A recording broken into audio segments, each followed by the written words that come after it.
Welcome back, Sega fans, to the often imitated but never duplicated Sega guys.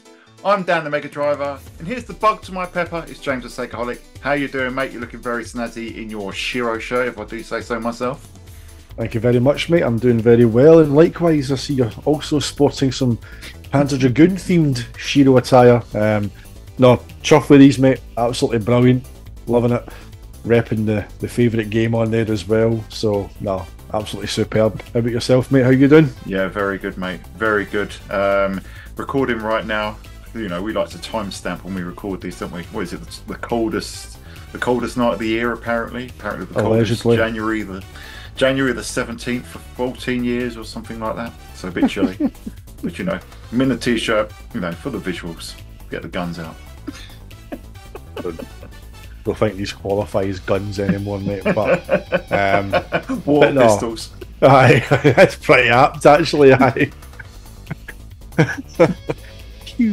But aye, no, it's good to get behind the mic again, mate. As I say, second recording of the year, back at it, and a topic that kind of came about last minute. Usually, I'm the one that throws the last minute topics at you, but I think you kind of came into the chat. Was it earlier today or yesterday, and suggested this one? So I know, obviously, yeah. There you go. See, so mate, these days are all just merging into each other now. It's like trying to keep up, but.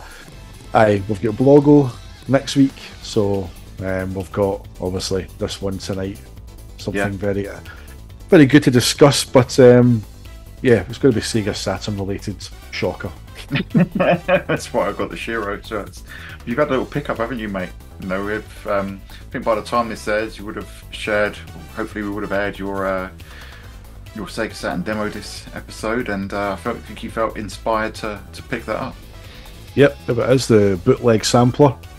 So that was the demo disc that was packaged with the PAL and US Saturn consoles at launch. The PAL version's got a slightly different cover. I think if I remember, the US ones, it kind of mirrors the kind of actual select screen for the games, and it's a kind of like a kind of brown paper kind of effect. But yeah, loving that. Absolutely. £9 from eBay. Discs in pretty good nick. Not that it really matters because I've not got a disc drive, but yeah, when I was making the video, I did get kind of pangs of nostalgia about it, just remembering all the kind of the good times that I had with it, and I thought, I wonder if there's one on eBay for a decent price. I expected to go on and like it was like 20-30 quid, which just would not have happened. But when I seen that one, and it said that the condition was acceptable, and I'm like, oh, looks okay in the pictures, I'll take a punt on it, and glad I did. So that'll sit beside the Virtua Fighter 2 and Sega Rally on the shelf beside the console. Sweet, mate. Sweet. You shared that other listing that was on eBay, which was the console with the Virtua Fighter pack in, the launch console, which the box was amazing for that. But what was it, 200, 300 quid or something like that? Absolutely crazy. 300 quid on the nose, mate. I believe the shipping might have been free, which always makes me laugh with these things. It's like, you know, it's like they're doing you a favour with the free shipping part of it. But no, it was good to see that as well, because that was that kind of slip cover that had, like, obviously Akira's doing his pose, but they've kind of obviously photoshopped whatever their cover was at that time, the actual box into his hand kind of thing. So he's like punching it forward at you, but no. A thing in that as well was that, we'll get into the show eventually, don't worry, was the Panzer Dragoon Mail Away demo disc. Yeah, now that was that unlocked a memory, because I'd forgot about that.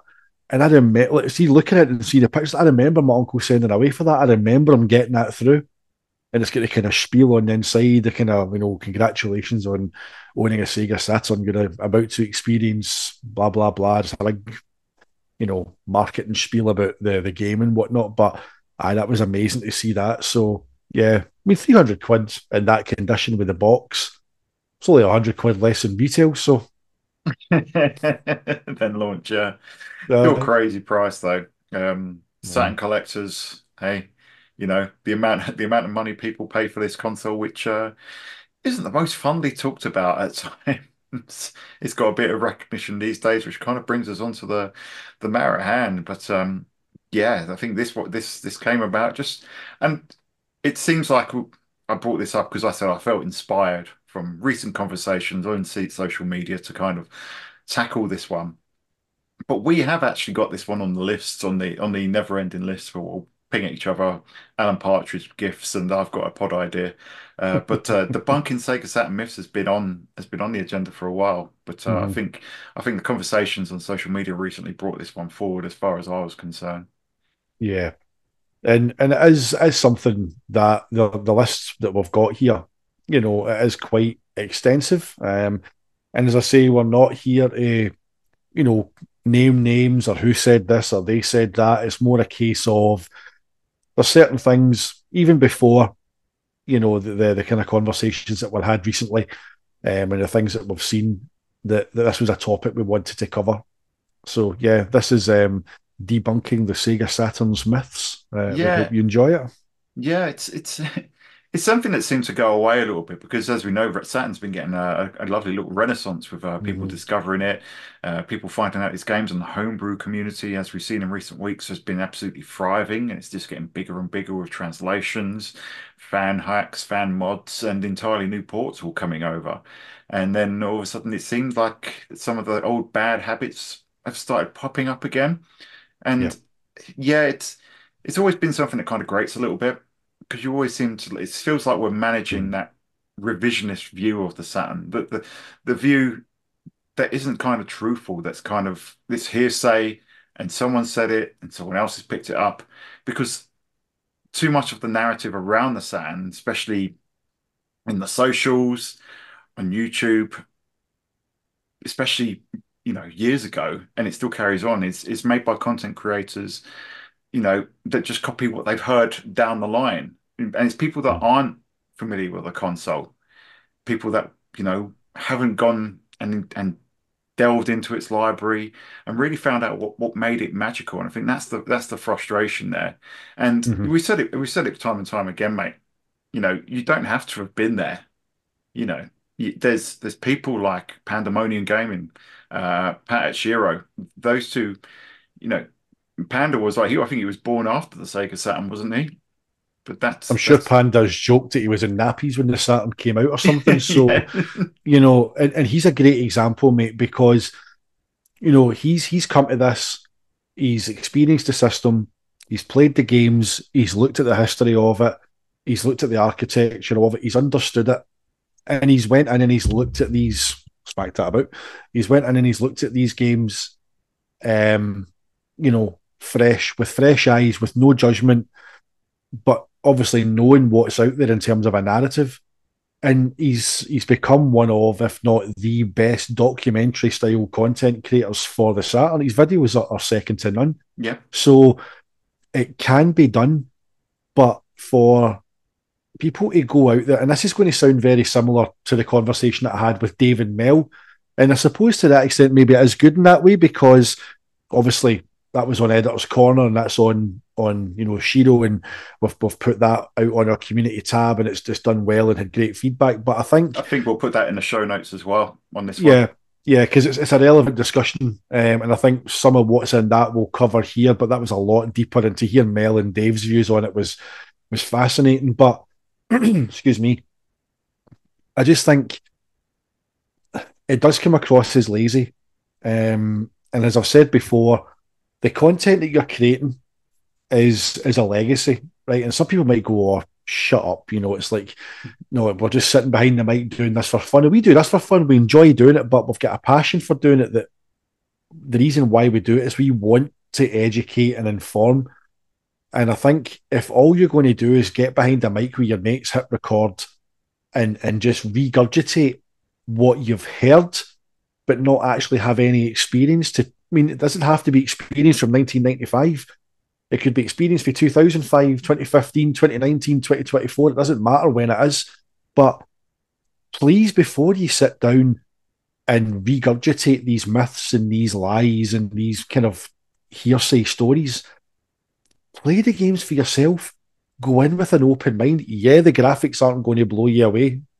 still blow me away at times, but that's me personally. I know, obviously, I speak for yourself and the Shiro boys as well are big fans, obviously. But just go in and just let the Saturn just work its magic. And you know what? See if you go in with an open mind, it's not for you. Fine, fair enough. But at least you can respect the fact that you tried. But whenever you get people who just sit behind the mic and regurgitate what they've heard, that's never I think there's a problem. And it's a narrative that it goes back to what Mel said on Editor's Corner. You know, these narratives are being repeated about how bad Sega was, why Sega failed, why the Saturn failed, why it's so bad. But where is our narrative?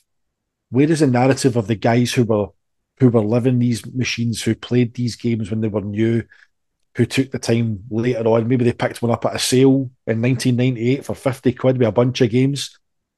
Was still fresh to them. They might have come for a Mega Drive. It might have been at the end of its life, but they still came to it at that point.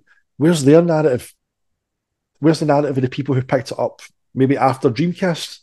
There's so many permutations and angles you can come at it, but the main thing is please just go with an open mind and try it first, and then sit down and have a conversation about it. Yeah, absolutely, mate. And it shouldn't be a bad thing to say, that you were there if you were, you know, Mm-hmm. going back to it and reviewing it. And I think there's two things that frustrate a lot. And the first thing is, you know, you mentioned the games and people need to try the games, and that's one side of it. The other side is kind of the narrative that people weave just based off essentially hearsay. And Mm. they've seen one video say it, so they'll repeat it. And it sounds bad. And I don't want to start pointing figures or deriding people's content, but it is lazy because that information exists out there. When we talk about debunking these myths today, this isn't information that we've really had to go out of our way and dig up. And yeah, we've been working this content for 4 years now, and been on YouTube for just over a year and a half, or just over a year. But this information is out there. It's really not that hard to find. The interviews with Hideki Sato, with Ira Majiri-san, with Tom Kalinske. The bits and pieces are out there, and the fact that a lot of these myths still endure today is frustrating when the evidence and from the people that actually designed the hardware and worked on the games, it is all out there. It is lazy, but. And by the same token, it shouldn't be a bad thing to say that we were there. You know, Mm. um, as we're saying, people can go in and they can learn and they can love the console, but there is a narrative that is kind of been downtrodden or quietened down. It's almost been made like you're gatekeeping if you're saying you're there, and I think Mel said it perfectly. We're not trying to say why it's better that we were there, but we're trying to give you more context on why we love the things that we do and why the Saturn Mm. was so important to us.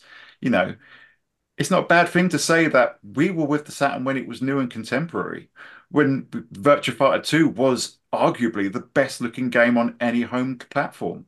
And Sega Rally was such a revelation that it's spawned so many rally games, and none of them could really hold a candle to it. Yeah. You look back on that that 1995 or 1996 over here in the UK, and it came out, and then all of a sudden it was like everyone was gushing over it, but because it was on the Saturn, it was still kind of uncool because the PlayStation was the media darling.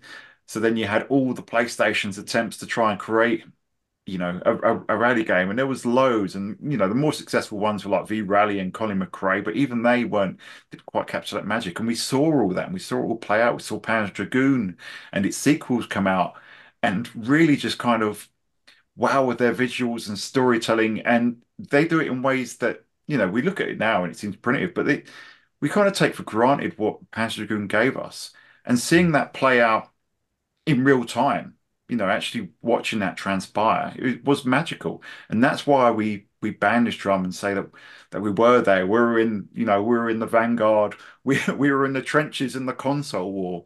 I had friends that were PlayStation owners, and they'd show me their Mm-hmm. magazine bashing the Saturn. I don't think we ever saw that sort of thing in the Saturn magazines. It was a bit more respectful, but we were just like, well, no, this is why my stuff is good.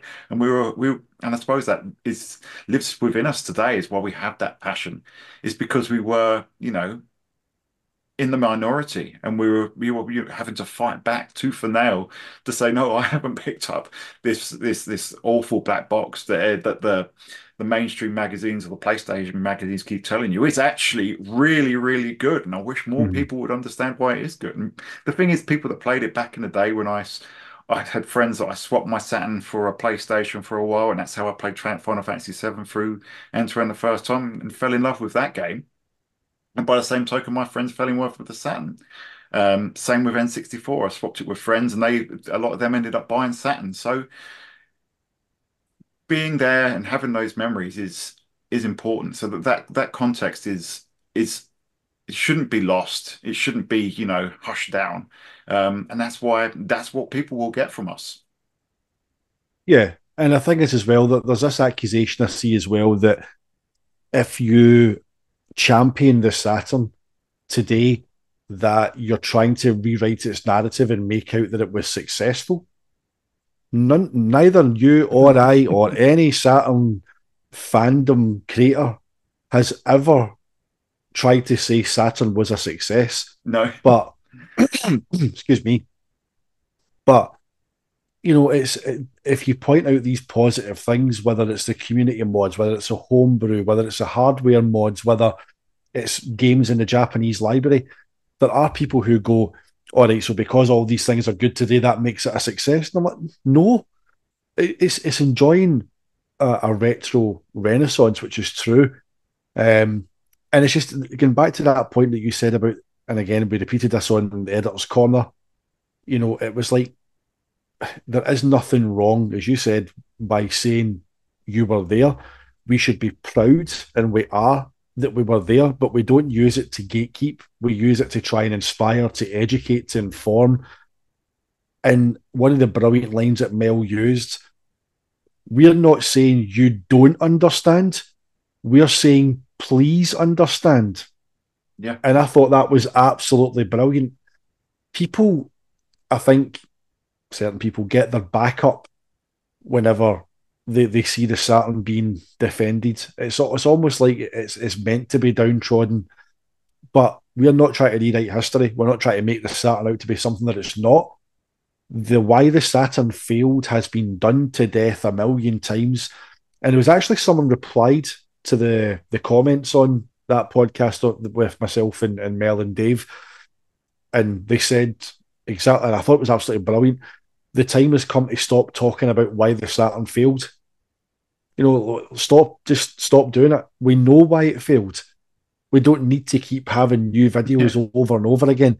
Let's start talking about what it did well, because it did a lot of things well. Doesn't make it a success, but commercial success is not a prerequisite to a console being good or bad. absolutely. So, you know, Yeah. I mean, you make a good point there, and I think that will probably lead us into the myths that we're going to tackle, mate. But yeah, you talk about rewriting history, and we're not rewriting history at all. That's not what we're here no, to do. no. We're here to kind of relive history, to educate, share our history, share the console's history, share things, and we don't know everything at all. We No, will we're never still make learning. out that we do. We're still learning. We learn different things all the time. And if you listen back to some of our older content, you'll notice that some of the views have changed as we've learnt more and more stuff. So everyone is a student in this. But we've never once said, the Saturn was successful in Japan, where they finally outsold Nintendo, albeit got Yep. completely blitzed by the PlayStation eventually after Final Fantasy VII launch. But no, we've never said that it was a success because we know it won't, because we lived through the heartbreak of them discontinuing it and moving on to the Dreamcast and leaving a big gaping void in the in the Sega market for 18 months in the West. And hence we Mm-hmm. ended up buying import Dreamcast. But that's by the by. And the irony is that we're not trying to rewrite history, but it's a lot of the narrative out there that is rewriting history with Mm-hmm. stuff that is factually incorrect or just plain false.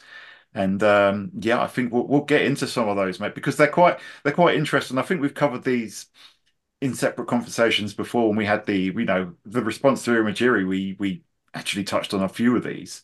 But I think it's good to have this under this banner. And as again, good friend of the show, Dave, Sega Saturn Dave says everything bears repeating. So if people haven't seen that stuff, hopefully this is an eye opener, and hopefully everyone comes away with this, positive, and knowing something maybe that they didn't. And if we've got something wrong, by all means, we're in social media, we're active on in the comments on here. This is a community. This isn't it's not a dictatorship. We're not telling you. No, exactly. And I think that's one of the big things is that again, that can get lost. That's what we, along with Shiro, with Mel, with Southern Sega Gentlemen, with Saturn Junkyard, with all these kind of guys that are obviously big fans of the Saturn, we're trying to foster a community because, as Dave says many times, we didn't have one whenever we had the Saturn. It was like you and your mate if you were lucky, and that was it. So we're trying to kind of create something that maybe the PlayStation owners had in its heyday. Yeah. So they had a community. We didn't. We had each other. So yeah, we're just trying to kind of foster that community, you know, pass on that experience, pass on a bit of that knowledge, pass on what we've learned since, and just try and, make people see that there's more to the Sega Saturn than why it failed. Yes, Saturn communities, mate, they're like red squirrels. PlayStation communities are like the grey squirrels. It took over. Yeah. And now finally, in the modern day, they're trying to get the red squirrels back out into the wild It's a and good build little analogy, communities. that. Yeah. That's a good analogy, that. So, mate, the top one I've got on my list at the moment is one that we hear quite a lot. And to be honest, this is one that I can kind of forgive to an extent, because we didn't have the concrete information. But I think in recent years, at least within the last three years, we know the truth on this has been confirmed, and it's been corroborated several times since. And the first one is the Saturn was designed as a 2D machine. You hear it a lot. When people are eulogizing about the Saturn, it was designed as 2D. It couldn't do 3D. We'll get onto that a little bit later. The Saturn was designed as a 2D machine. Sega didn't think of developing 3D in their console, and that is completely false. Sato and Irimajiri have both confirmed that from the very start, the Sega Saturn was to have 3D capability. Now, I think there's two ways that this is phrased. Saying that it was designed as a 2D machine is false. Saying that it prioritized 2D, perhaps not so much. And I think Sato and Irimajiri probably conflict on this a little bit, don't they? Yeah, I think the wording was it was a kind of like a 2D machine with 3D capabilities was one of the kind of lines that was used. I think that was But Irimajiri, wasn't it? yeah, it was. Whereas But Sato said that they tried to do both, I think was. yeah, was Sato's not, what was it? No, Ina Majiri said that they tried to do both and did neither well, if I remember, was the line that was used. Can I get my It's interviews mixed up? Yeah, do you know? I think Irimajiri said that, or Sato said something similar. But obviously, both of them agree. Both of them have said multiple times that is because I've got three or four interviews going around my head at the moment as you're saying that. But both of them said yes, it was a 2D machine because at the time when the Saturn was being developed, 2D was still, the main way of developing games, and it wasn't until Virtua Fighter came along that the industry shifted almost overnight. And yeah, and recommendation to anyone that wants to watch our Virtua Fighter video that we talk about that. But yeah, so 2D was the primary objective, but Sega were forward looking enough to add 3D capability in there. And I think, mate, if you look at the timescales, and you look at what else came to market, um, the 3DO and Jaguar are out. Virtual racing existed. You know, Sega knew where the industry was going. Now, I think you read excerpts from stuff, and the PlayStation um, kind of novelization that talks about how that was developed is quite telling because Namco had a very similar view to Sega in that they didn't believe that the public would want the sort of 3D that consoles were capable of. Mhm. And it kind of wasn't until they kind of saw some of the demos on PlayStation that they kind of moved in that direction and said, okay, that's kind of good enough because both Namco and Sega were used to Model 1, Model 2, System 11 or System 22. The original Ridge Racer board. But I don't think they thought that the mainstream gaming industry was ready for 3D.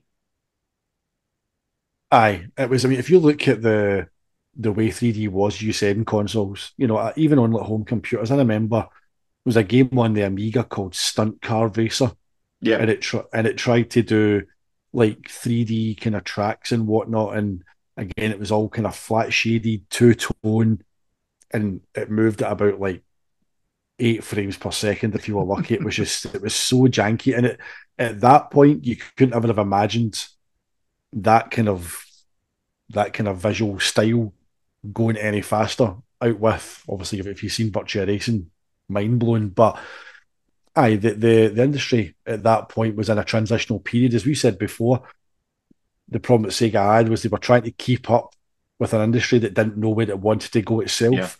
It was going at breakneck speed in terms of innovation, new ideas coming all the time, new technology coming all the time. So Sega just were doing their best to just try and keep up. But Sega's intent was that the Saturn would have some form of 3D capabilities. Now, the other myth that we'll probably get onto in due course is the old GPU flung yeah. out at the last minute. That's the next one. But Um, but it definitely it was not designed to be a beefed up Mega Drive. I think that's what people look at it and think it was just a beefed up Mega Drive that in a panic they flung in 3D capabilities, and it certainly wasn't the case. That the Saturn had some element of 3D in there, albeit the decision was made to aid its geometry engine. And as I say, we'll go on to that in due course. yeah, yeah. And this is where it kind of crosses over to the next point. But if you look at the specifications and the capabilities of the video display processors, the VDPs, both of them, there's nothing in there that suggests that they couldn't do. I both of them are kind of exactly the same as they were initially, Mm-hmm. and we'll get onto the changes at the moment. But if you look at the specs, the Saturn was designed with 3D in mind. The thing is, you only have to look at the industry, what it was like at the time, because the 3DO was out at the end of 1993 in America. The 3DO company actually pitched it to Tom Kalinske, so Sega were fully aware of what the 3DO, a fully 3D focused console, was trying to do. And yeah, it was very expensive and it wasn't a huge success, but it existed. The Jaguar was on its way with Cybermorph. That was where did you learn to fly? That was a console which, yeah, it ultimately didn't do as well as Atari would have hoped, but it was at the time it was 3D focused, or at least it gave the impression that it was. And you've got to imagine that if you're Sega and you talk about the limited 3D ability, they've got a 2D machine that does some, whether it's in Rijiri's view that it does some 3D, or whether it's Sato's view that they tried to do both 2D and 3D, it would have done enough it would have had enough 3D horsepower to at least rival those systems. And Mm-hmm. yeah, I think at the time, probably before the PlayStation, that probably would have been enough. Yeah, and as we've spoken about before, obviously Virtua Fighter changed things almost overnight. Shifted the axis completely.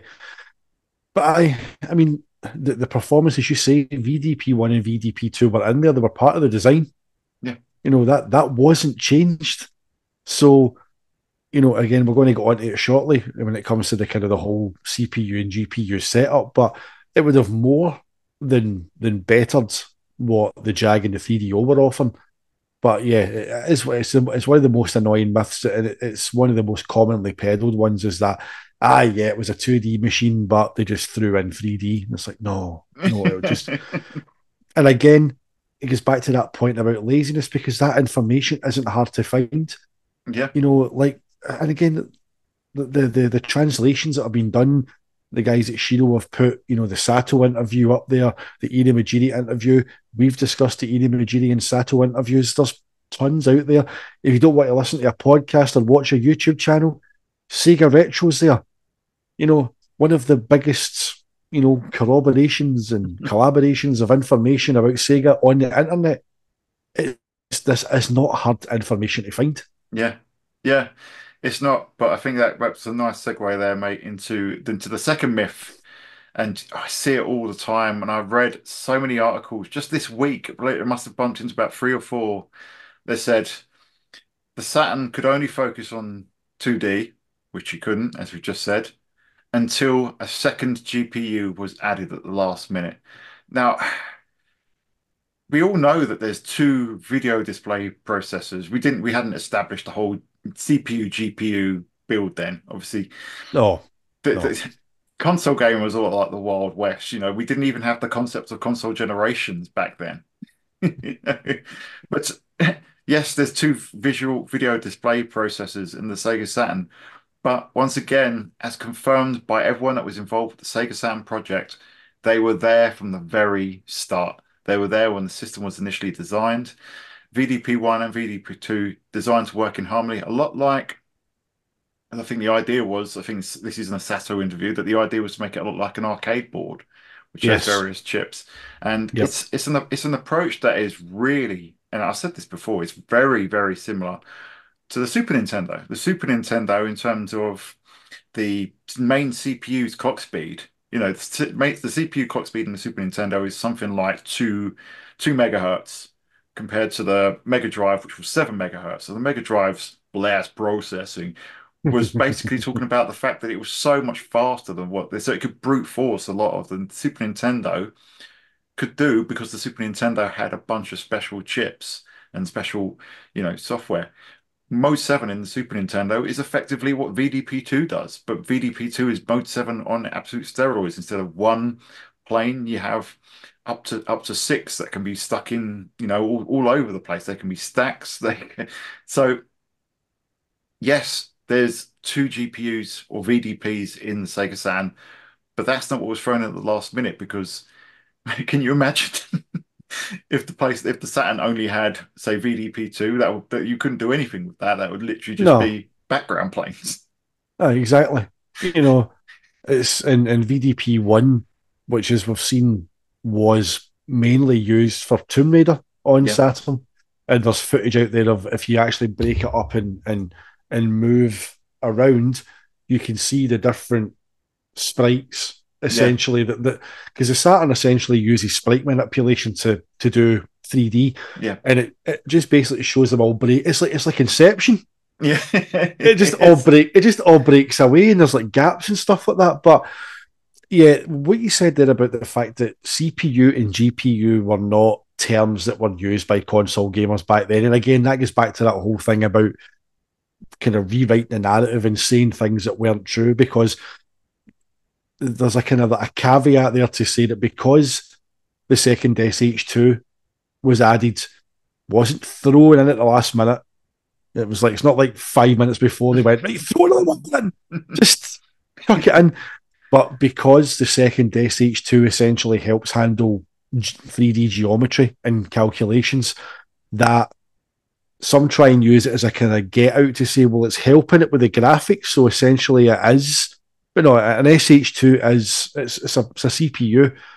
So it's like the the time frame isn't exactly locked in as to when the second SH2 was added. But if you think about getting that change signed off, implementing it, R&D in it, manufacturing it, retail packaging it, and shipping it, it wasn't last minute.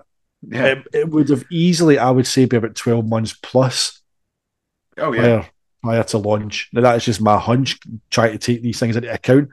If anybody knows the exact time frame, comments, X, whatever, let us know. But it wasn't last minute. And again, I've heard podcasts this week that have even quoted it as well, saying that there was a second. I think the exact wording was it was a second GPU flung in. It might have been a CPU, but I think it was a GPU at the last minute. And you're like you're not even sure of what story you're telling. It's things like that has led to is doing this, and it's like, yeah, it was a second SH2. It wasn't added at the last minute, and it helped the Saturn with 3D calculations and geometry, essentially. Yeah. So essentially, it wasn't a GPU; it was a CPU. And yeah, and it was the reason why it was done and why they were able to do that is because the SH2s were actually designed to work in series, and Hitachi were actually quite happy for Sega to do that. That was No part wonder. of yeah, they got double bubble for every Sega Saturn sold, didn't they? But yeah, the Hitachi SH2s were designed to basically be co-processors. The Saturn was the first. We talk about yes, today there's a single CPU and a single GPU, but CPUs these days are multi-cores, multi-threads. The Saturn was kind of ahead of its time. Sega was, so far ahead that they weren't quite doing it correctly in some ways. But but yeah, Right, it well, wasn't a GPU. All of everything that the Saturn does in its retail form, it did, in its initial design before the CPU was added. What the second SH2, the second CPU, did do was allow it to calculate polygons, geometry, a bit for anything that you think that a CPU does today. It was basically rather than overclocking it to double the speed, which probably wouldn't have been possible. It was more economical to get a second, and the other option would have been to get a replacement processor, mm, which also would have been they would have had to break off the deal with Hitachi. They'd have had to completely re-R&D and look at what the instruction set is could do. So it was easy just to pick up another SH2 because they were designed to work in tandem and allow that to calculate the geometry. It didn't mean that suddenly this new SH2 meant that the Saturn could do 3D because it already did. It meant that it could do draw more polygons, manage more sprites, you know, without getting overloaded. So you manage more instructions. So and it's an important point to make again, because saying it's added a GPU, yeah, and so I think we've had this conversation with people in the past where they say, well, it's just semantics. But it's more than that. It's again, it comes back to this point of rewriting history.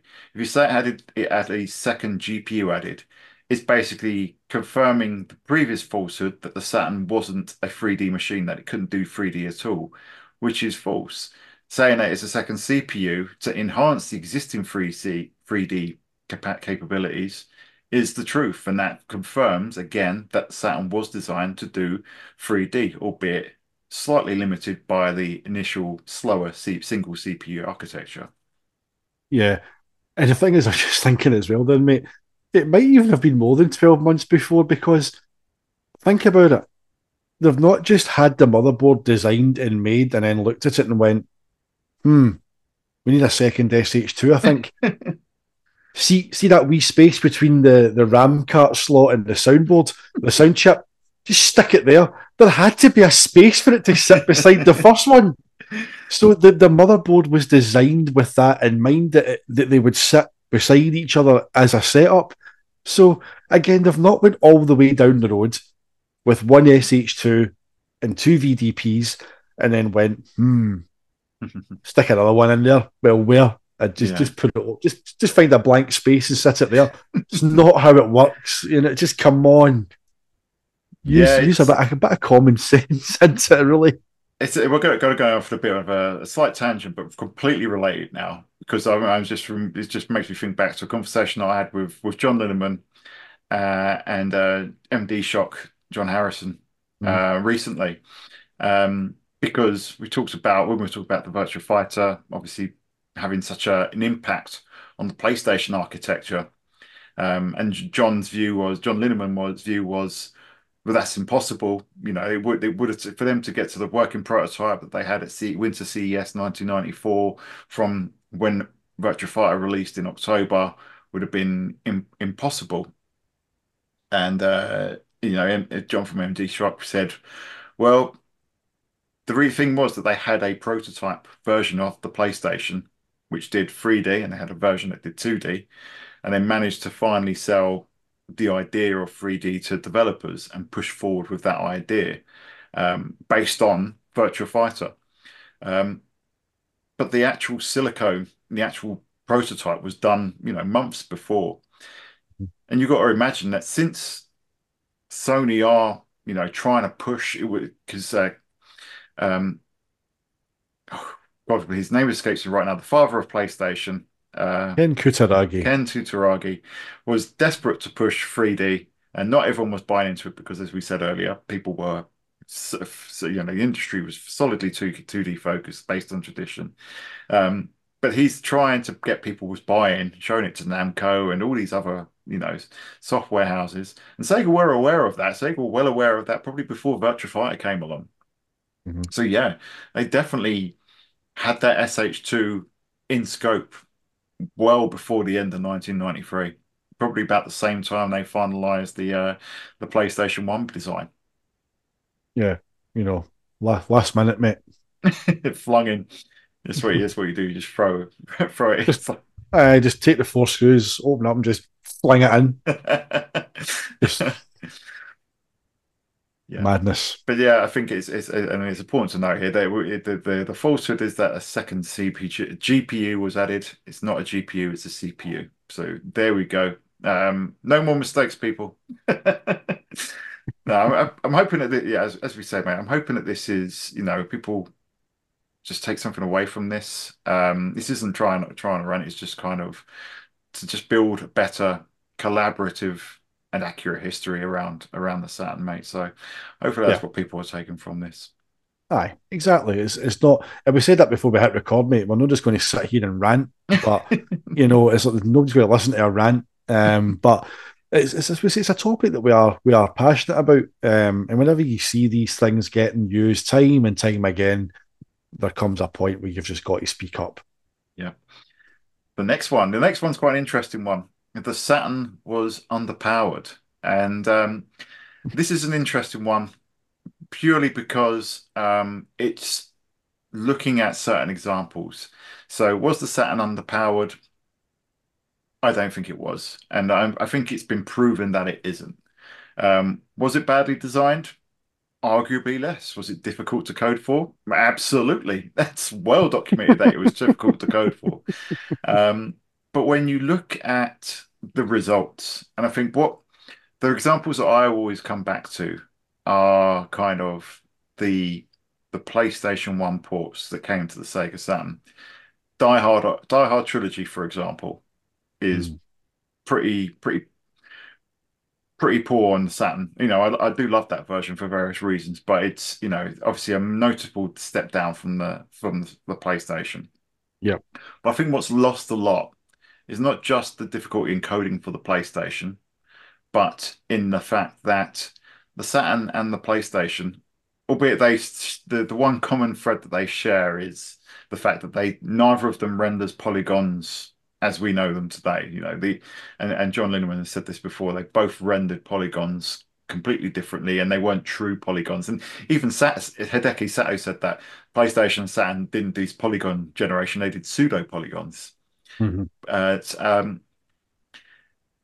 aside from that, they were completely different. You're talking a single processor to two CPUs working in tandem, a single GPU. The PS1 did have a graphics processor compared to two VDPs and other display processors. But even more than that, you've got something that is dealing with triangles versus something that's dealing with sprites. You've got something that's dealing with uh, something that so you've got squares versus triangles. You've got shape. You've got those triangles versus polygons, versus sprites, which the Saturn works with. Um, and I think the proof is in two things that demonstrates that this isn't correct. The first is if you look at the Sega Saturn spreadsheet and see what it's capable of, it definitely is more than a match for a PlayStation 1. When you look at the theoretical ceiling that it could achieve Mhm. based on its architecture, it's higher than that of the PlayStation 1. The other thing is, and the reason why you see, obviously the proof is in the pudding, is that you see games where it absolutely does seem to be the case that the Saturn is capable of this sort of stuff. You look at the games that, the argument for the Saturn is underpowered is saying, right, games like Die Hard Trilogy, like Castlevania Symphony of Night run worse than the Saturn. But we play it back in the opposite direction. Games like Grandia, games like Thunder Force 5, um, all these games that are Dead or Alive, the games that were ported from Saturn to PlayStation had similarly undesirable results on that again because of the incompatibility between the two, which shows yeah, Mhm. yes, the Saturn wasn't compatible with the PlayStation 1. It was a completely different beast. It wasn't economically designed. It was difficult to program for, but underpowered. Look, we've just seen Metal Gear Solid, Final Fantasy 7, and before that we saw Unreal running on Sega Saturn hardware. Come on. Yeah, I think, again, people just look at a side by side comparison, mainly with the PlayStation ports, and pass judgment that because the Saturn doesn't look as nice as the PlayStation versions or run as smooth, that it's underpowered. Now, I think what doesn't help Saturn is that complex setup that obviously, Saturn has A processors, but everything running in tandem, singing and dancing together, we've seen the results it can do, but the system doesn't deserve to be labelled as underpowered just because certain developers couldn't get the best out of it. So, yeah, Die Hard Arcade's a good example. The Saturn version's really, really sluggish. The Dark airport Trilogy, you mean? terminal. Yeah, Die Hard Trilogy. Aye, Die Hard Arcade. That's, that's That's what because I was says like, that. That that's runs up to a because 60. I know. I'm like, that's because I was looking back at the old reviews because we were doing the new one. I Die Hard trilogy. The Die Hard 2 section, the Yeah. airport terminal, it can be quite painful to play. But on the flip side, you look at examples of whenever the Saturn was running in total harmony, and yeah, it may only have been Sega's internal teams that got the best out of it. Some with, some without the SGL.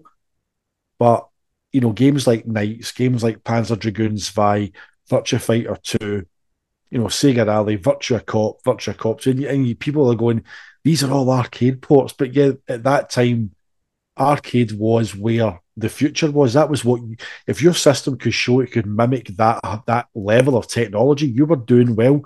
And yeah, the audience was gravitating towards games with more content and more depth, and that's another topic for another discussion. But yeah, it's not underpowered, but sadly, some of the examples of games in a comparison basis didn't help it. But I mean, you look at the resolution the Saturn could run at.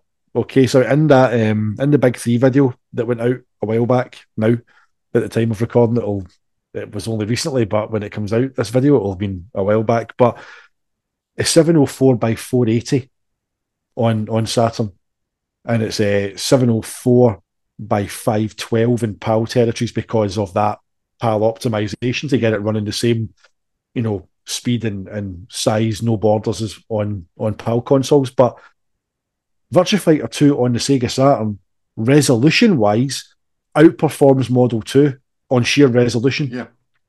So the Saturn obviously makes several cutbacks in terms of 2D backgrounds, removal of certain visual aspects, the lighting system, but it's still an incredibly impressive port nonetheless.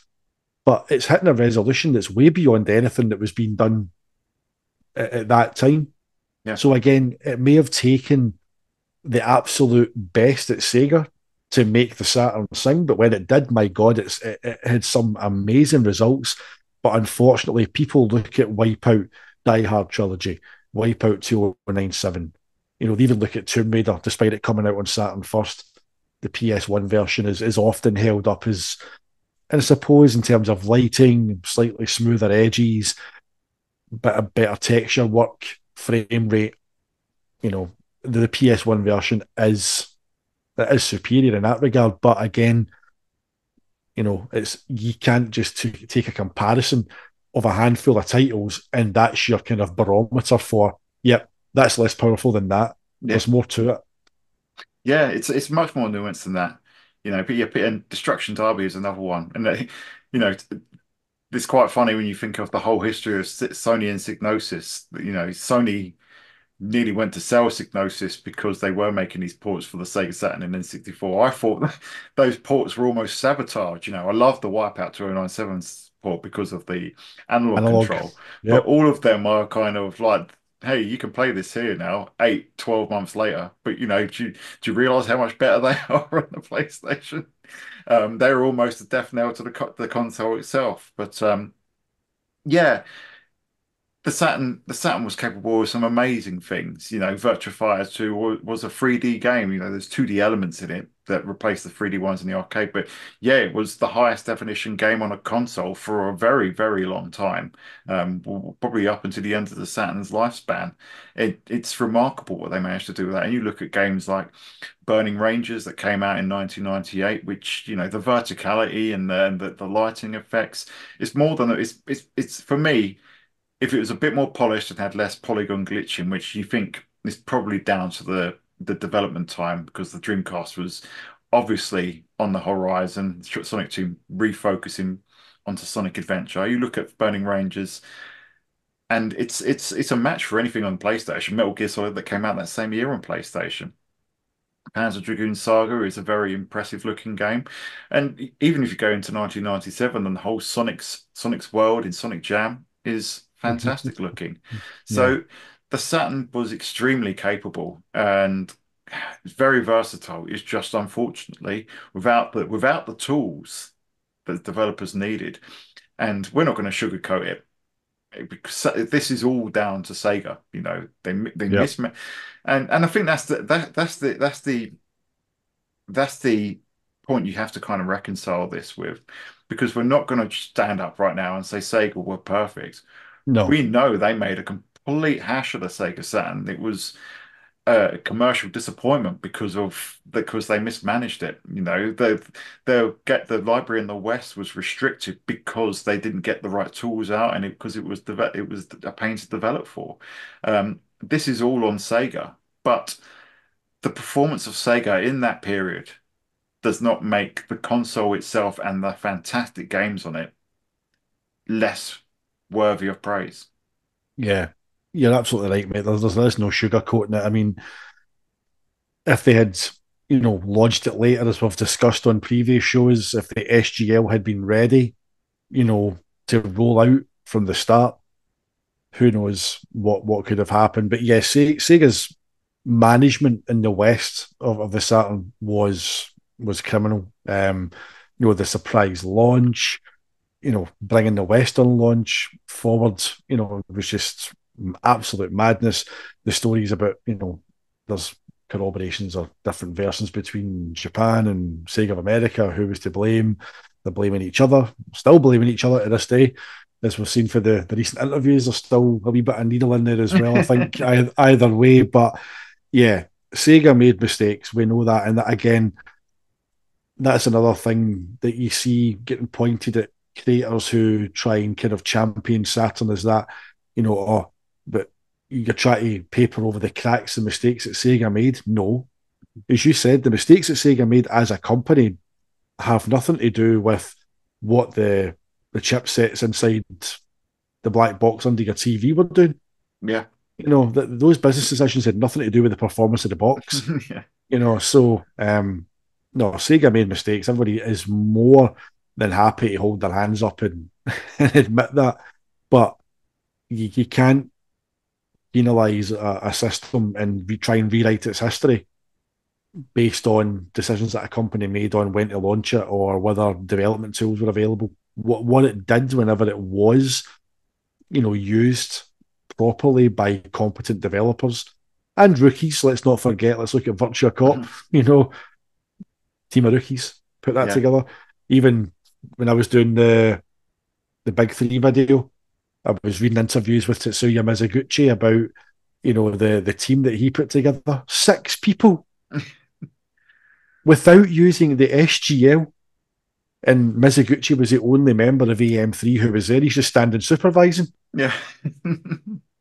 And one of the 6 was someone who did Virtua Racing, Mr. Hattori. He did Virtua Racing on the Mega Drive. Yeah. It's just absolute madness. And I think in a way, and I think that the view that the Saturn was underpowered is something that is a popular misconception, primarily in the West, Mm. because if you look at the Japanese library, and we'll come on to library in a couple of points' time. But if you look at the Mhm. Japanese library, there are a lot of visually impressive games on there. Grandia is visually impressive. As I say, the port onto the PlayStation has all sorts of issues. Um, Tecmo, and then the Japanese Sega teams. Whereas in the West, even the Western Sega teams couldn't really get a handle. No. You look at stuff like Gen War and some of the stuff that came out of Sega Technical Institute, and that's a culture thing because because the teams in Japan were more used to coding for arcade boards. They were more used to coding in assembly, which was if you wrote an assembly for the Sega Saturn, you were laughing. How's the program for? What are you talking about? Well, that Jim Carrey gif, Bruce Almighty, isn't it? Yeah. Rattling a keyboard. Yeah, so it says around this point off, mate, it wasn't underpowered. The spec seat, the technical ceiling, which demonstrates that it isn't. And if you want more proof than that, then the games that are out there that really show what the system can do really do show that it's a system it's up there with the best of what the PlayStation could do.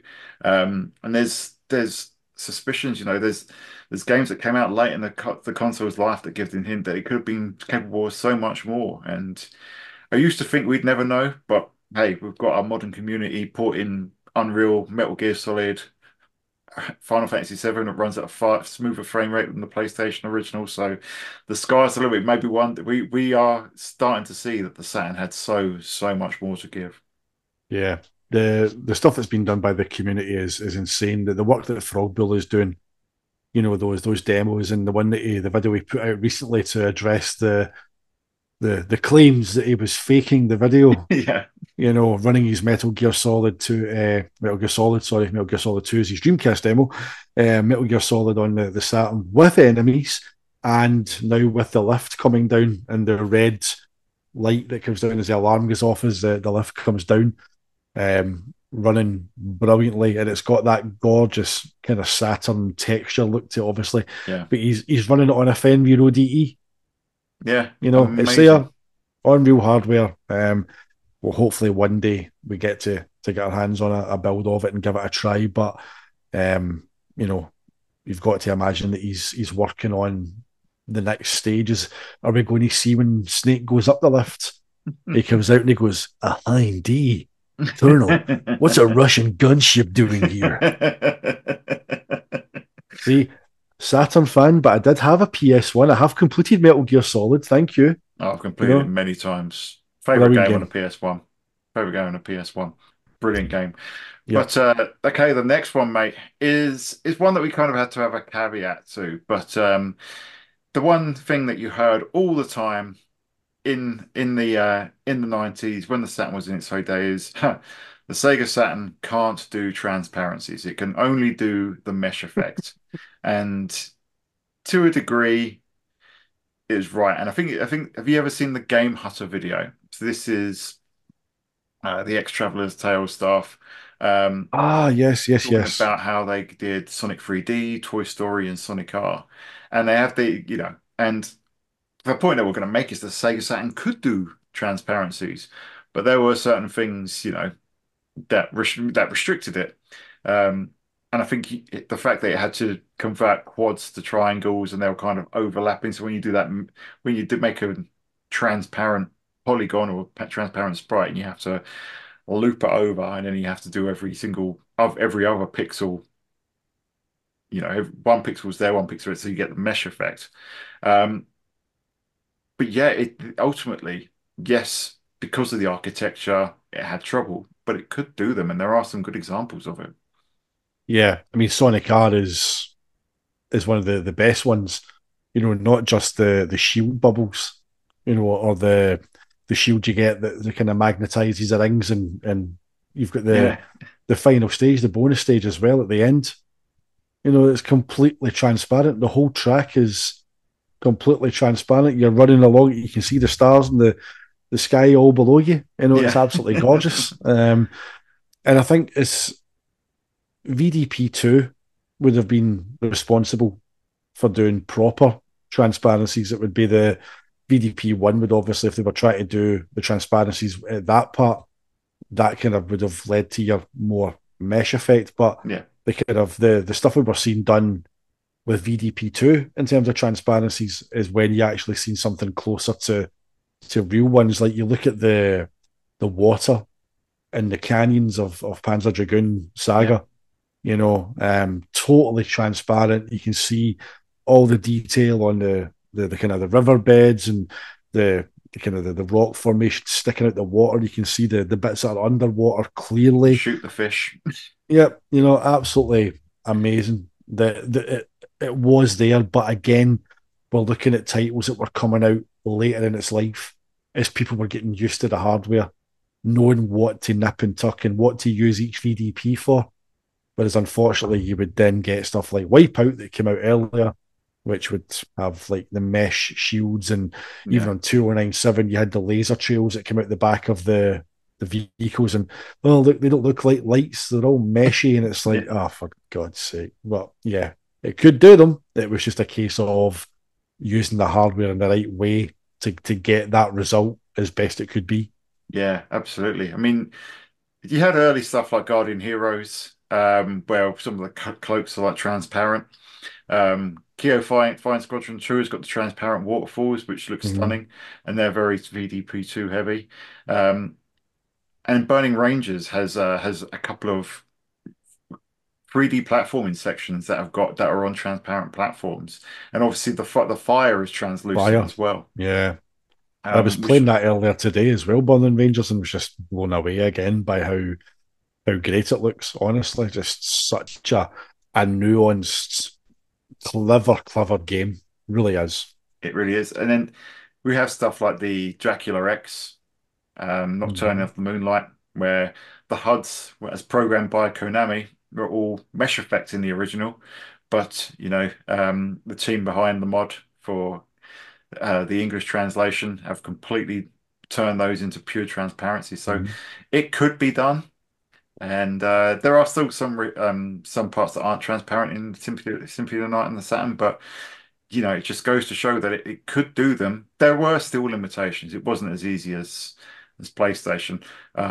Depending how Throbble gets on with his Final Fantasy VII tech demos, I'd love to see if like Ifrit was on there. Where he's got the transparent fire around him, and then he hits them, and then there's a big ball of transparent flame.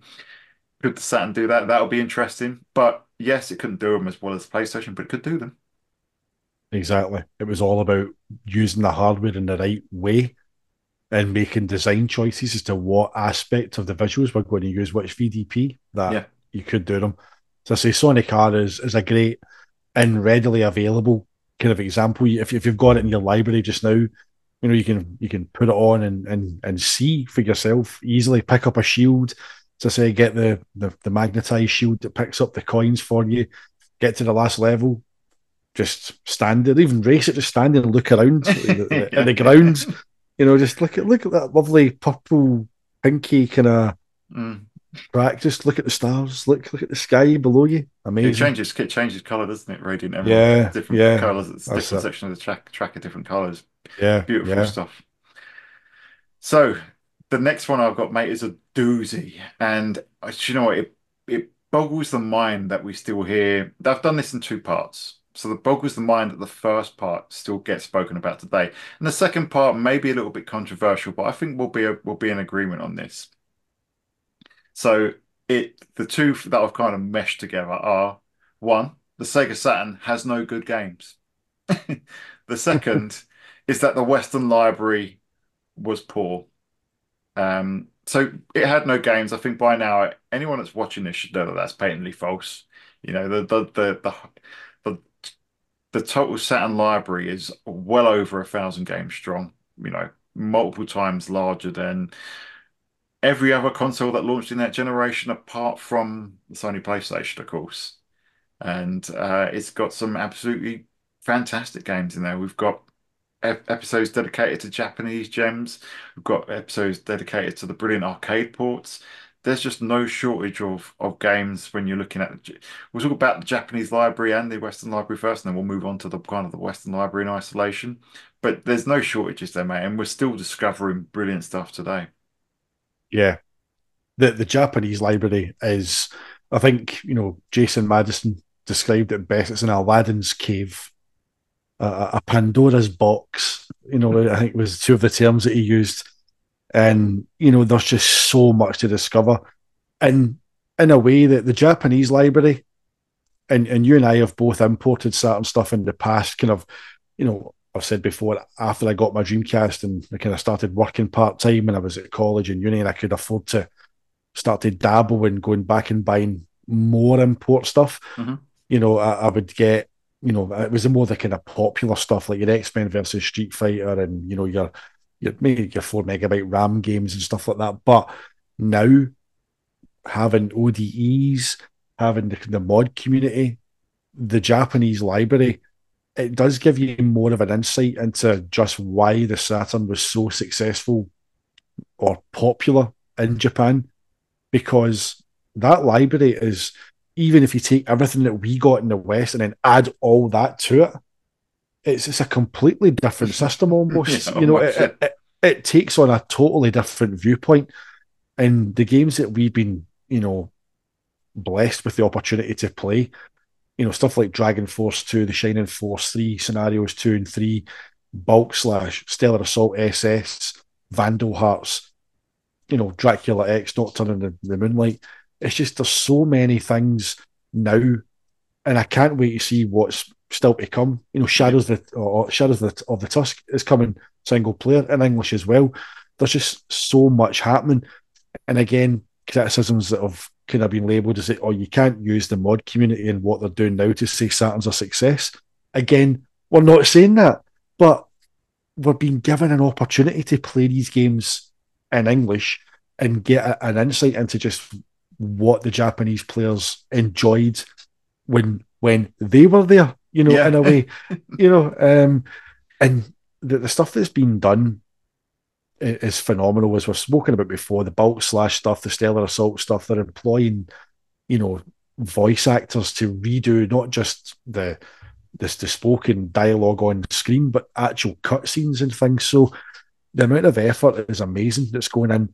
But the Japanese library is just a wealth of RPGs, fighting games, 2D games. It's just there's just so much there. Like if you've got an ODE, you could fill an SD card up with yeah, the Japanese library, and every day just randomly pick something and just let it just have fun with it, because yeah, there's so much there to discover. yeah. And I think there's two sides to this coin. I think if you include the Japanese library, you've got a console that, you know, even objectively probably stands up to the PlayStation 1. We're obviously going to be biased because, hey, we're the Sega guys and it's our favorite console of all time. But even objectively, I feel like maybe not a match for it, but it's one that comes pretty close that generation. And certainly eclipses what the N64 did, as well as 3DO, Jaguar, CD32, and everything else that came out that generation. But the point about the Western library being poor, and I think this is the interesting one. Is the Western library poor? It's significantly worse than the Japanese one. Yes. Mm-hmm. Mm-hmm. It's not as strong as the PlayStation library would ultimately turn out to be. But I think between 1995 and the launch 1998 when the last game came out, it's certainly up there with, it's pretty much blow for blow, almost as good as the PlayStation. When did Gran Turismo come out? That was 97, was it? Yeah, that was a year before Tekken 3. Yeah. So, and then obviously you get Metal Gear Solid didn't come until, after 98. after the Saturn had been and gone. You look at the games that we did get in the West. Yes, we missed out on so many games that didn't come over here, but we still had Panzer Dragoon 1, 2, and Saga. We still got Virtua Fighter 1, 2, Remix Kids, Sega Rally, Dragon Force, Nights into Dreams, Burning Rangers, Guardian Heroes, Virtua 1, Virtua Cop 1 and 2, Shining Force 3, Deep Fear, Shining the Holy Ark, Story of 4-2, Dark Savior. I could go on and on and on and on, and you look at the raw numbers, and as many Sega Saturn games were released in the West almost as the N64 had throughout its entire lifetime. And yes, people will always say, well, the N64 had Zelda, yes. Mario 64. Um, and yes, and this was the same for the Super Nintendo versus Mega Drive. And we actually talked to John Linneman espoused this, didn't he? That the Mega Drive had more of those games that were kind of pick up and play, whereas the SNES was it had the big masterpieces, and it was very.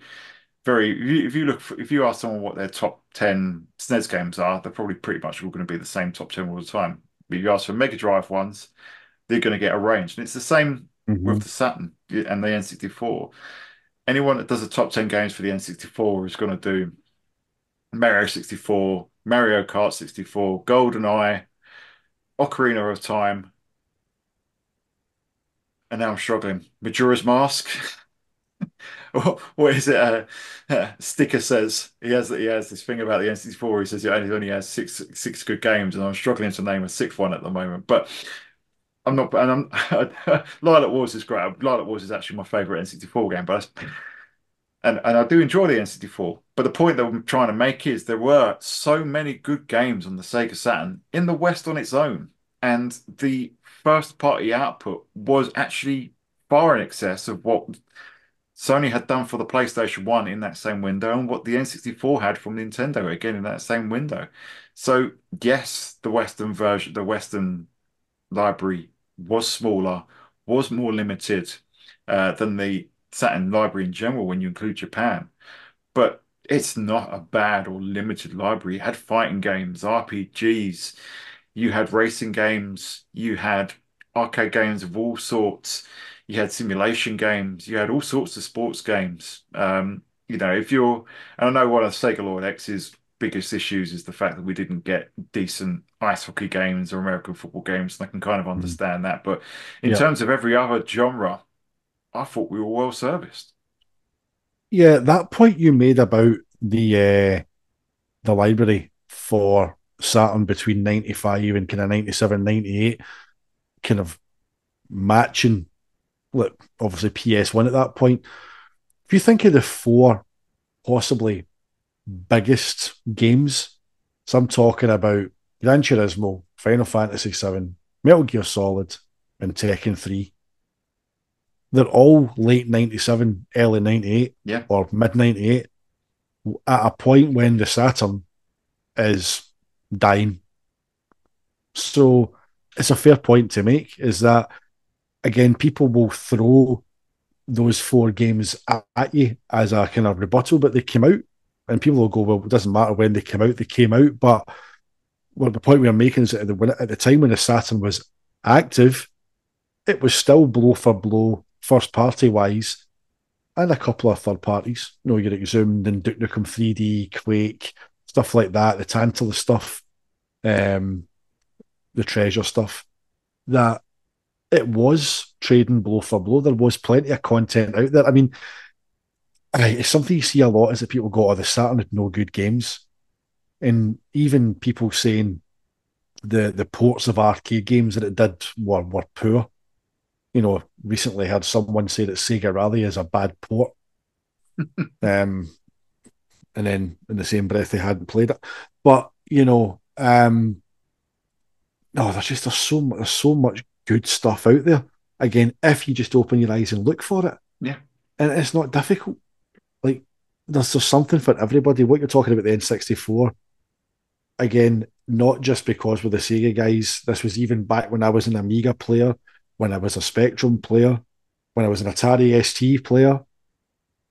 I had no hankering for a Super Nintendo or an N64 at any point.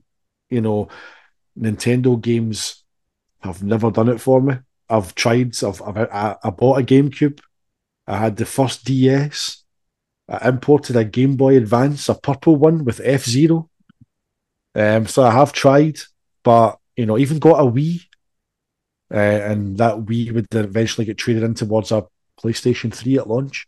I made good money in that for Game Station, by the way. I got a good price for that. I remember the demand for Wii's at the time. Aye, but red as hen's teeth. But aye, there's so much good stuff out there on the Saturn to look at. Um, N64 has nothing to hold a candle to a Grandia, to a Dragon Force, to a Knights, to a Panzer Dragoons V, to a Virtua Fighter 2, to a Sega Rally. It's got nothing to answer those, Yeah, you I know. mean, So it's just, but it's no a conversation to talk about this. Our system's better than your system, but no. you know, it's the point being is that the Saturn has got plenty of good games out there. Even again, first person shooters, as we mentioned, the Exhumed, the Duke Nukem's, the Quakes. Quake's an amazing port. That's Yeah. ridiculous on the Saturn. It shouldn't be doing that. There's definitely something for everybody. There's 2D fighters, even if you discount the ones that came out in Japan, like the 4 MB RAM cart stuff, you've still got Street Fighter Alpha 2, the best version. You've got Children of the Atom, the best version. Marvel Superheroes, the best version. King of Fighters RP, 95. you've got obviously your RPGs, even if you ignore the Japanese stuff, you've got Dragon Force, Shining Force 3, Shining the Holy Ark. You've got so much there. We got So Mysterio. And the list could go on. We could have a top 100 Saturn games podcast quite easily. yeah, You know, it's not difficult, but yeah, the old Saturn has no good games. Is a just a barefaced lie. Does it have a lot of misunderstood games? yeah, Possibly, but no, it's the library has something for everybody. It really does. yeah. And I think, I say this not to denigrate on the N64. I do have an N64. I enjoy my N64. Um, and I love a lot of the games on it. I've got big fond memories of the playing N64 multiplayer. But when people say that the Saturn's Western library is limited, you look at genre for genre. The Sega Saturn outdoes the N64, even if you just focus on the Western versions. The N64 doesn't have any big RPGs, doesn't have any proper decent 2D fighting games, doesn't have any decent 3D fighting games. Driving games doesn't have anything like Sega Rally, it doesn't have anything that plays like Daytona USA. I could go on, and that's not to denigrate the N64. It's just to say that if you're saying that the Saturn doesn't have a good game, doesn't have a good library when you focus just on the West, then I think if you compare it to its peers, you'll find that that is completely false. And I think the problem that we're always going to have is, and we'll do this one day, but there is unmistakably bias in the industry back when the Saturn was out. That's unmistakable. And I think no more do you see that when you look into what the reviews at the time. I don't know if you've ever looked at the aggregated review scores for 1996 and what the top rated games were. Mario 64 is the top rated game, and even though I'm not a fan of it personally, I can't argue that for what it did for the industry and how much. I Mhm. mean, even when I first saw it, I thought it was amazing, and I thought it was the best game ever. And I maintained it was good until I had to admit to myself, I really am not enjoying playing this. But it is a fantastic game. What it did in terms of innovation was amazing. But the next game on the list, rated at 90, something like 94% higher than anything else apart from Mario 64, is Wipeout 2097. And then you don't get to the Saturn games until you get to like 20th place.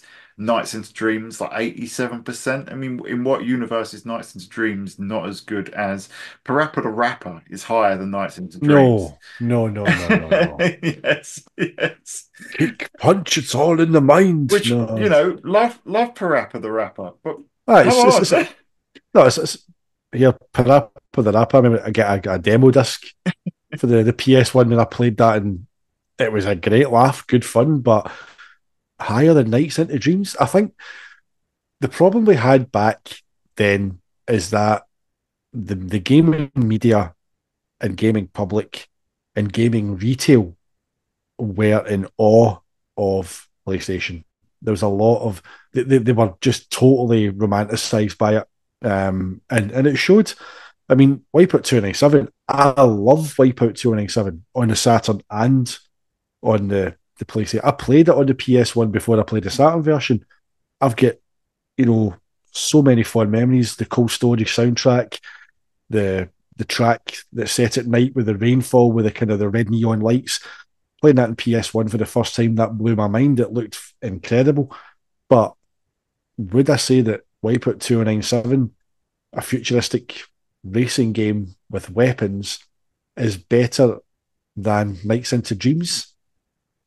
I couldn't even not even having my Sega head on it. I can't put a Wipeout game above Nights, Yeah. But I think again it all just comes down to the PlayStation at the time. It was new, it was fresh, it was exciting, it was doing something different, and everybody, I think, as I said, from media to retail, were just in awe of it. And they just had blinkers on. It was just it could do no wrong. It was Sony and they were cool. That's it, mate. That's exactly it.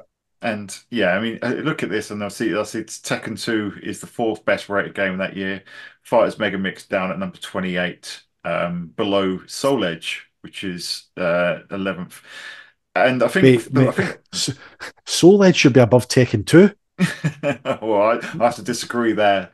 Uh, Soul Edge, right? I can't play Soul Edge. It runs at 30 frames per second, which, unless you're the original Virtua Fighter, it's unacceptable.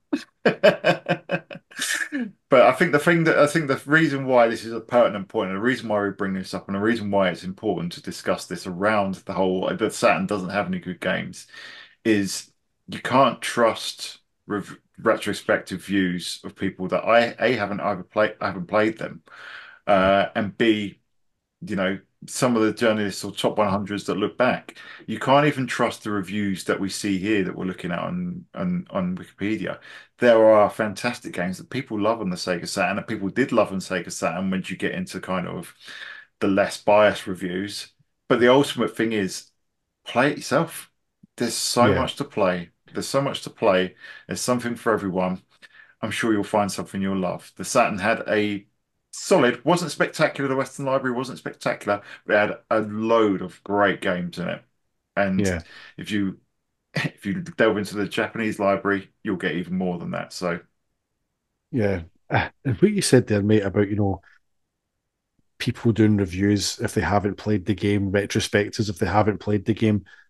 See if I'm watching a channel or listening to a podcast and I hear someone's opinion on a doesn't have to be a Saturn game, it could be a Mega Drive game, a Dreamcast game, any game. If it doesn't matter, Xbox, PS5, PS4, whatever. And if they say the words right after in the same breath, but I haven't played it, why should I take your point of view seriously? yeah, Again, it's just regurgitating what you've heard, not what you've experienced. So just play the game. There's games like we've done like, content on here where it's been on games in the Japanese library. If we just came on here and spoke about them without playing them, you would see right through us because you need to play these things and get a grasp for them. How they work, what they were trying to do. Play through and don't just put it on for 5 minutes and go, "Nah, it's no bad." Play through a few levels, learn some moves, get into the story and immerse yourself in the game, enjoy it, and then come away and go, right, what did I take from that? What did I like? What did I not like? What could have been done better? But again, trying to take it into account in the context of when the game came out, because I think that's a difficult thing as well. And some people do it really well. Again, Pandemonium, Nick does it great. He's come in, fresh eyes, and he can look at it with the criticisms of today, but with the appreciation of what it did in its yeah, time. That's what you need to try and do. Is don't just judge it based on the eyes that have seen 4K and ray tracing and all the wonders that gaming has given us technologically. Just if you're going to do a retrospective, if you're going to review a game from the past, please invest some time in it first. yeah. All we're asking. Form your own opinions. Don't Yes. even listen to us. You may not like it, and that's fine. But Yep. try it first. Getting to the end now, mate. The next one, I think we can touch on this, but it's been proven. I mean, a lot of people say that the Sega Saturn killed Sega, and obviously, the Saturn wasn't the last console to come out. That was the Dreamcast, and I think it's widely accepted that the Dreamcast didn't kill Sega. It really didn't. You know, it may have been the last console. It may have been the one that they had to stop and wave the white flag. But Sega were in dire straits, and obviously that's a lot of the time that's put down to the Sega Saturn that put them in that position. Yeah, And I'll be honest, I probably might have agreed with them before we saw the financial year 96 document, which yeah, demonstrated that definitely. Sega were hemorrhaging money and were in dire straits well before the Saturn came along. Yeah, that fiscal year document was eye opening. The retail deal that the US was hamstrung by. Yeah. Yeah, we'll take on some stock, but you have to prove you've got X amount of inventory. And then if we don't sell it all, we'll sell it back to you and you've made a loss. Yeah. So you would, that's what, again, Edie Majidi was saying that in his interview.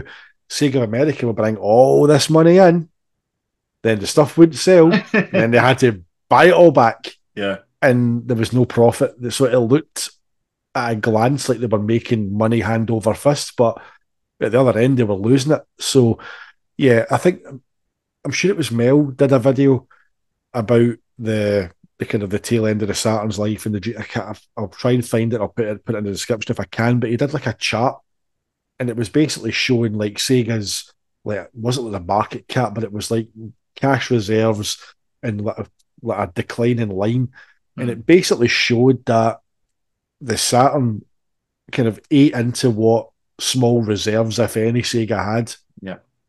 and then the Dreamcast kind of sank it. But as you said at the start, Dreamcast didn't kill Sega either. Sega killed Sega. Yeah. That's the harsh truth. But business decisions that Sega made, you can't point it at one console because I see people doing that with the Dreamcast as well and going, well, if Bernie Stolar hadn't cut $50 off the price of the Dreamcast RRP, then Sega would have stayed afloat. And it's like, well, hold on a minute. Look at the US launch. Look at the money they made in the most successful 24 hours in entertainment history. And even that wasn't enough to save them. Yeah. 98 odd $1 million in 24 hours. And that didn't save them. That wasn't enough to help. So in the end, it would be Okawa who would, forgive all these debts and, essentially save the company. But just no, there was no one system that killed Sega. It wasn't the Saturn, wasn't the Dreamcast. You know Wasn't the even the 32X, which no, probably it, was the most harmful in terms of yeah, consumer trusts and hemorrhage yep, money. But yep. having to write down all of the unsold 32X inventory and turn it Oh, into medical scrap. units or printers or whatever it was that they turned them into. Jeez, I. The stuff about all those unsold Nomads and Game Gears and copies of Sonic 2 and Genesis console, everything just sitting, rotting away in a warehouse. Sega looking to get a price to, try and recover some form of income by selling 32Xs for scrap. It got that dire. So, no, there's no one system that killed Sega, mate. Sega killed Sega. Business decisions killed Sega. Yeah, absolutely. Um, and the last one we've got on here, mate, and I think this is a nice one to end it on. It was a bad console. We've had people in social media as recent as the other day to say the console was shit. Yeah, shit, looks like garbage. Disaster was a word that was used several times. Um, Brilliant comment. Panzer Dragoon, cool game, but looks rubbish today. Get to episode 4, mate, and tell me that. As you're going down all those tunnels and left and right and all that. Visually stunning still to this day, in my opinion. But no, it's not. Again, why was it a bad console? Again, if you've not played one and some of the kind of content that we're talking about admitted on it, they didn't play one. So what has educated you to say that it's a disaster? That it's a shit console. What's formed that narrative? Yeah. Again, just play it. Just try it. And I think it's these second-hand opinions, and you see it all the time. There's all if you search Sega Saturn, some of the same old articles pop up and it's saying why the Saturn was a failure, and you'll get flippant comments in articles. You'll get it ranked like 20th in the best consoles of all time, and say yeah, it had it had a decent copy of a decent port of Virtua Fighter 2, but it was rubbish other than that.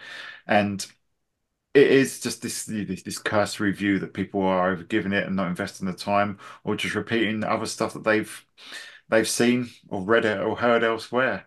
I think the key takeaways that I've got on this, mate, and we said this at the beginning, there seems to be this constant misconstrued view where, okay, this console didn't sell well, so it's crap. This console Mm. sold brilliantly, so it's brilliant. The PlayStation 2 is the greatest console of all time because it sold the most consoles.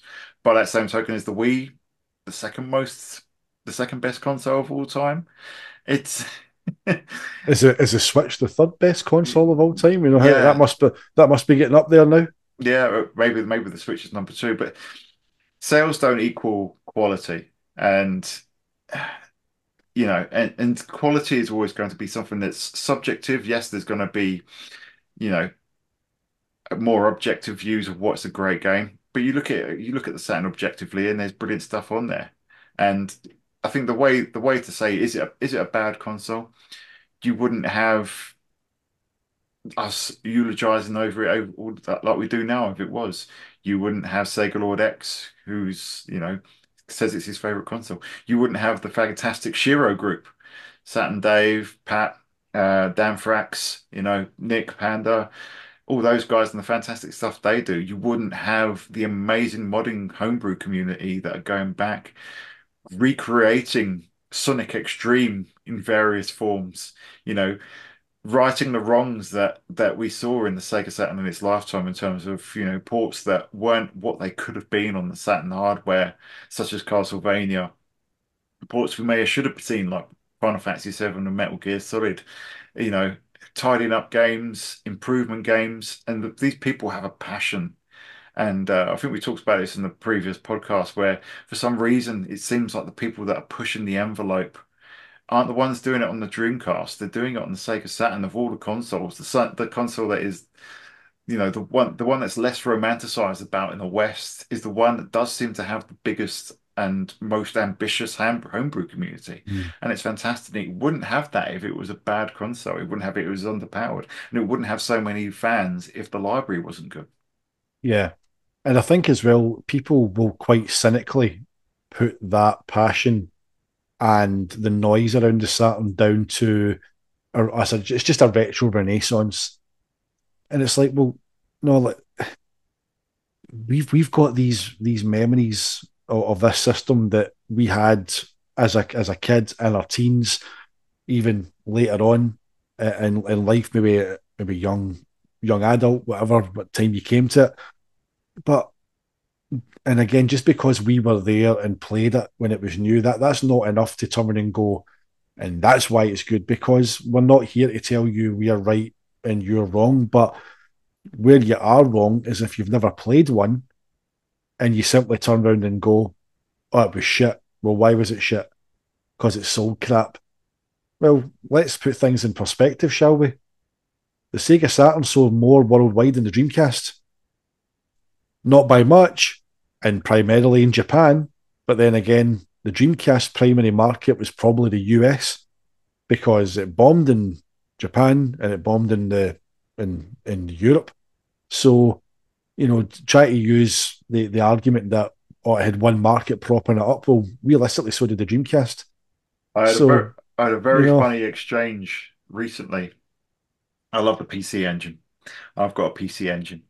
And I put a picture of that and the Dreamcast next to each other. I said, two small, compact, white consoles that were totally unappreciated in their time.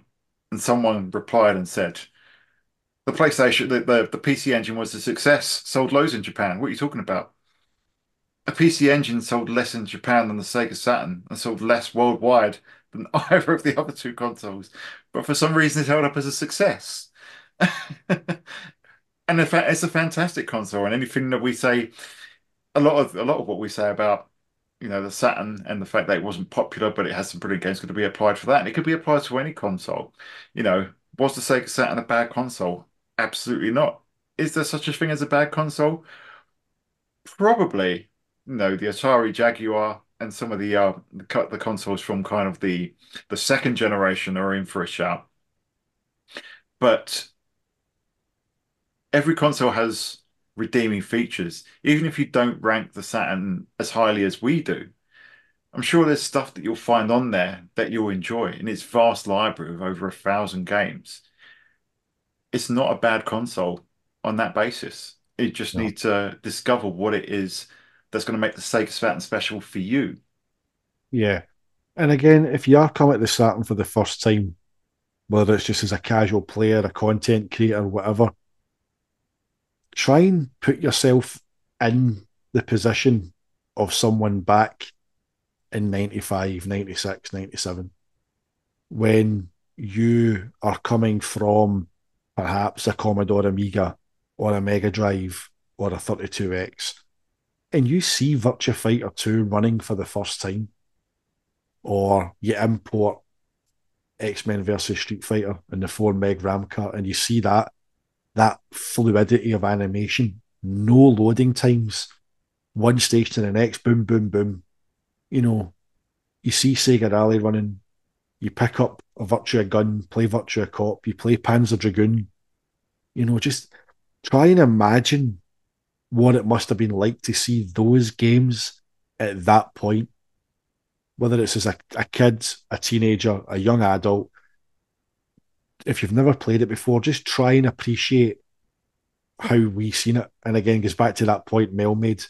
We're not saying, you don't understand. We're saying, please understand. Try and judge these games and these systems on what impact they made when they were new, rather than take 20, 30 years worth of judgment and, downtrodden opinions and continue to use them. Form your own opinions, play the game, play the system, try and look at it through the mind's eye of someone who did play it, back then, and hopefully it manages to kind of work a wee bit of magic. Because again, we're not trying to rewrite history. We're not trying to say Saturn was a success, as much as it was the Sega console that beat Nintendo in Japan. We're not trying to rewrite the narrative. We're just asking that the continued, beatings and misgivings and misconceptions of the system are laid to rest. Why the Saturn failed has been done to death. Let's start telling people why it was good. Yeah, let's start telling people why it was good, why it was built the way it was, why it's still powerful, why it's a great system. And the information is out there, the games are out there for people to form their own opinions. So please, if you're a creator and you're hearing this, the information is out there. The games are out there. Try it for yourself and form your own opinions. Don't recycle some of the old, tired narratives that are outdated and have been proven to be incorrect. Not by us. We're just gathering the information and giving it out for people to view. But the information is out there, but proves that the Saturn wasn't underpowered, that it was built with 3D in mind from the beginning, that GPU was not thrown in there at the last minute, that it could do transparencies and it didn't kill Sega. But mate, this has been a great topic, great conversation to go back and forth and just Enjoyed go it. through these points. It's almost like therapy, isn't it? That's kind of what this podcast is, mate. It's like I think we're each other's therapist, isn't it? It's just, Yeah. I mean, the next episode will be filmed just lying on a couch. It's just like lying down. Tell me what went wrong this week. But no, I do enjoy it, mate. These kind of more topical deep dive discussions, I do enjoy them, and I think just given what we've kind of witnessed recently on socials and other content, I think it's a worthwhile discussion, and hopefully, as you say, people take away from it that it's not gatekeeping, not us saying we're right, you're wrong. We're just asking, if you're going to create content around the Saturn, just educate yourself a bit, research it, play it, experience it, form your own opinions. Don't just regurgitate what you've heard already. Yeah, absolutely. As Mulder said, the truth is out there. But Mate, I was kind of thinking about saying that about 5 minutes ago, and I thought, no, we're kind of quite serious here just now, so I think a Mulder impression wouldn't go down well. But there you go. See, we're still in sync, mate. That's it. Yeah. We are, but right, well, it's back over to you, listeners, viewers. What do you think? Is there anything that we've missed? How do you feel about the Sega Saturn? Is it misrepresented? How do you feel about these myths? Have we debunked them, or is there more that we should be debunking? Get in touch, either through the comments below, if it's live on the live chat, the Radio Sega Discord, the Sega Guys Discord, which is a beehive of activity these days. And even if you want to support what we do, why don't you think about becoming a member with tons of exclusive content and perks from just 99p. And talking of members, James, if you'd like to remind us who is supporting the show today.